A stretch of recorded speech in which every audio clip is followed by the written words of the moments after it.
Hello, everyone, and welcome to the Mind Manual podcast, episode 1, Beyond the Mind.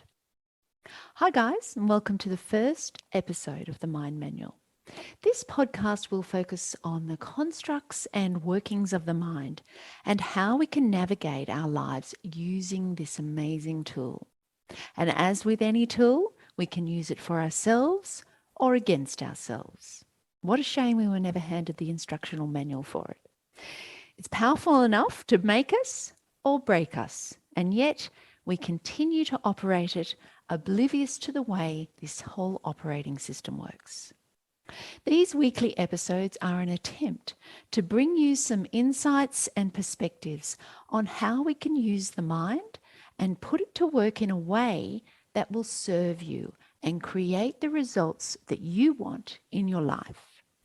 It will be an unfolding learning journey as we explore this amazing central processing unit to collate and compile a series of systems and perceptions that we can organize into a mind manual for the benefit of everyone.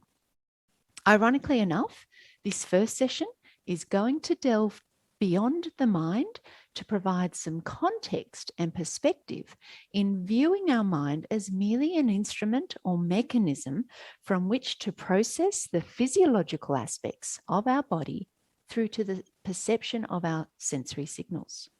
So we could look at it as the mainframe for how we move through and process this world we live in. What I want you to consider is who sits behind this computer and operates it? What is the essence of our real nature? This session will attempt to open a window into the source of this energy that gives life to the mind.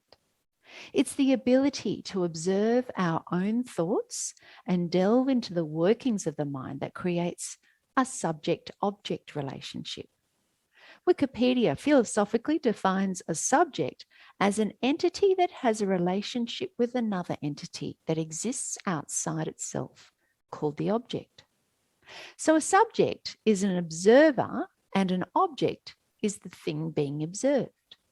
This presents us with the concept that we are not our mind. This consciousness that is aware of the mind, that sits behind and can observe, is referred to as many different names. Regardless of what you call this inner force field, chi, shakti, or spirit, it's an underlying energy that flows through our inner being. Our journey in unraveling the inner workings of the mind will be done from this detached perspective, in keeping this sense of who we really are as being separate from the mind. We are the computer operator, seeking some streamlined instructions and processes that we can put into a manual so that we can become master over our mind. But today, we're here to go beyond the mind, which is to explore the nature of our soul, which is consciousness, transcending the mind and the body, which are temporal, and tapping into that part of ourselves that extends beyond our physical realm is where we experience true freedom. Freedom from our mental constructs and our physical constraints into pure consciousness that doesn't judge or process. It just is and is immersed in the oneness of life and creation. It's a place of peace. It sits deep in the seat of self and is the path of unconditional happiness with all of life. Going beyond captures the true meaning of spirituality and our current state. Beyond is infinite in all directions. There are no limits, just the infinite universe. Practically speaking, it's going beyond all the physical and mental aspects of our being into pure consciousness of all that is. When we can learn to identify and rest in this part of ourselves that has no judgment or filter or labels or words, but is content to be enmeshed with the nature of life, then we have an easier time in embracing it all and just being content with the momentary experience of it all. There is no resistance or rejection, just allowance and acceptance for what is. This will have you surrendering from the struggle with life, which is suffering, and in balance and at peace with the natural unfolding of life across the full spectrum of extremes and opposites that exist within this realm of relativity and duality.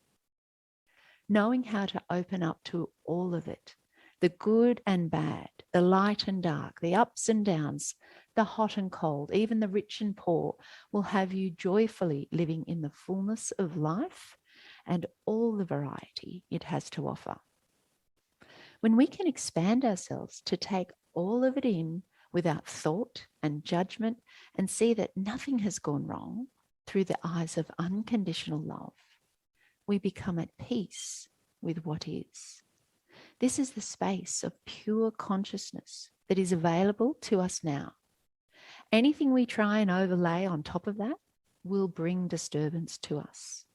This is where the mind enters. Our mind will take in a situation, circumstance, or event and process it to try and give you feedback.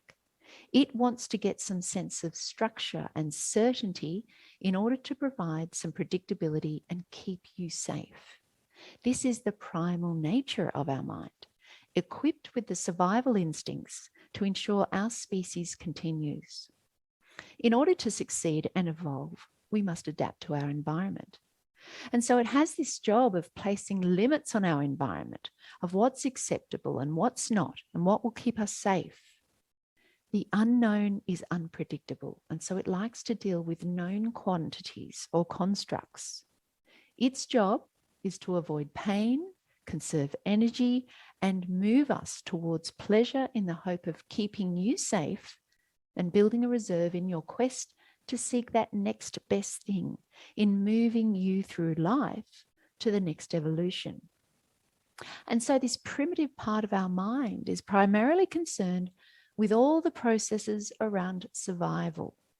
If we want anything more than that, we must look to the higher order thinking part of our brain, which is the prefrontal cortex that is involved with higher order functions, such as perceiving, planning, problem solving, and perseverance.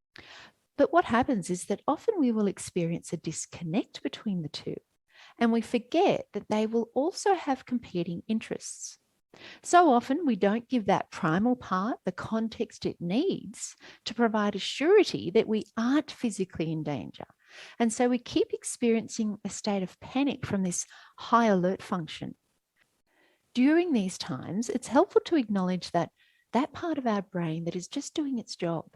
We need to remind it that there is no current threat of imminent life-threatening danger, and its concern is noted, but that the higher part of your thinking brain has got this one, and you can proceed as planned with whatever it was you were doing.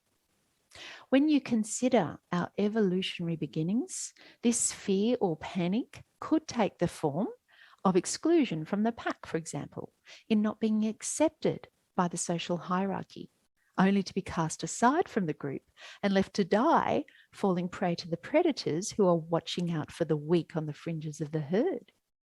Or it could take the form of creating a sense of urgency in needing to respond to an urge of physical hunger. And if you don't act on it by eating food, you're going to starve to death. There's going to be a whole host of these danger alerts that are all cloaked in fear, designed to grab our attention in the moment. So instinctively, we're going to either shrink and run, stay and defend, or do the thing, such as eat or strive to belong, to quiet the alarm, because we don't like to stay in that fearful or panicked state. But when we can separate ourselves from this function of the mind and quietly observe this survival system that's just been activated as a separate entity from it, that is conscious of the role that it plays, we don't have to lose ourselves in the melodrama of it all, nor do we need to resist it, which only serves in making it all the more real. The key is to remain as a curious, conscious observer that isn't feeding it with our thoughts, and this distance will very soon dissolve the effect of the illusion that we're about to die. The whole concept that we are not our mind or our thoughts creates the separation we need to look at our thoughts as objects from the mind and not get taken in by them, in thinking that they're real and believing everything our mind is telling us. Remember, we are the operator of this mainframe, and our thoughts are just the feedback and data that gets projected onto the screen in our mind. But what we'll do is treat them all as facts.